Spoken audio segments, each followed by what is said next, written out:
podcast. But if you don't put yourself out there and just freaking give it a go, like, how are you going to find out? I have enough bad idea. And then has it helped in terms of your, delivery, confidence, showing up?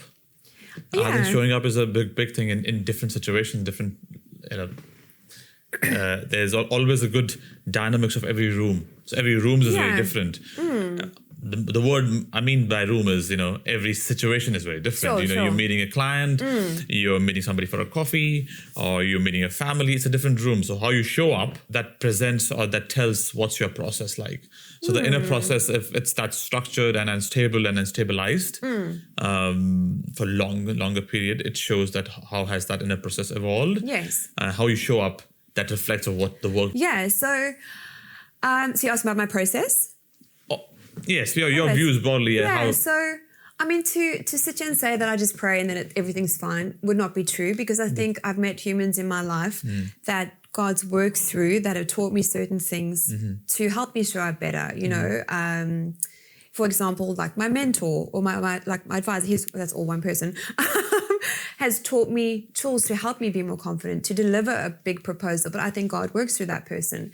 So whilst, there's a few different facets to that, but that final moment is, please, God, give me the strength to deliver this appropriately or to be more confident. Yeah. It's kind of this different ways. I always think it's like God and the humans in your life that work together to help you get to that point, And I think sometimes people get disappointed when they don't see instant results, but it's always on God's time as well. I struggled with that. I still struggle with that because I'm impatient. But yeah, I think we're physical and we're spiritual. So I find having that kind of mix really helps me. So, there's times where I get a sweaty mo and I fail terribly. But if because you're running so long. No, that's in a podcast. But if you don't put yourself out there and just freaking give it a go, like, how are you going to find out? I have enough bad idea. Yeah, great, go for it. I love bad ideas. Podcast on the go. Yeah. As in you can clip a microphone on you, and which means people only can survive an hour worth of conversation, which you want to do. Yeah, whilst running. Are marathoners. People. Oh my goodness. And that'll be fun. Huffing and puffing and talking while you're running. I might do that. Maybe not a marathon though. Maybe like a walk. Maybe a 10K. 10K, yes. So I think it's a good, probably a different conversation you might have. Yeah. Sounds good. Thanks, I won't do that. Are you up for it? I have to start preparing for that. Yeah.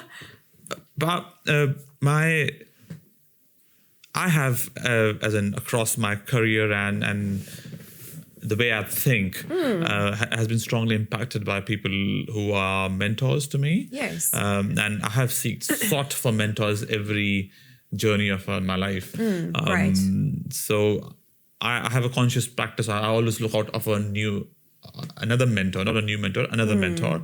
At any point in time, I have at least 4 or 5 people who I meet on a regular basis, and from a different aspect of my life, right? Of different conversations, and we have 3 to 6 hours worth of conversation. We might meet for an afternoon tea, and we end up having dinner, right? And then a bit of and go for a walk, something like that. Do you think what's the value for any small business owner or anybody who's trying to change every couple of years or evolve and driven? You need to have a calming force. You need to have a sounding board. You need to have somebody around. What's the value of mentors around you, and why should one look for them or have them in life? Yeah, so I think when you find the right one, it's priceless. There's a lot of, I'm going to say fakes out there, who haven't got that life experience, who haven't got that business experience. So before you do engage a mentor, advisor, coach, anything along those lines, always do research, like find out, work with someone who's been where you want to go. But the impact on my life, again, a coach, a mentor can give you the tools, and it goes back to you to do the hard yards, right? But again, if the advice is not correct, it's not going to work. But also the advice might be correct, but you don't do the hard work. So there's that relationship between the two. It's had a huge impact on my life.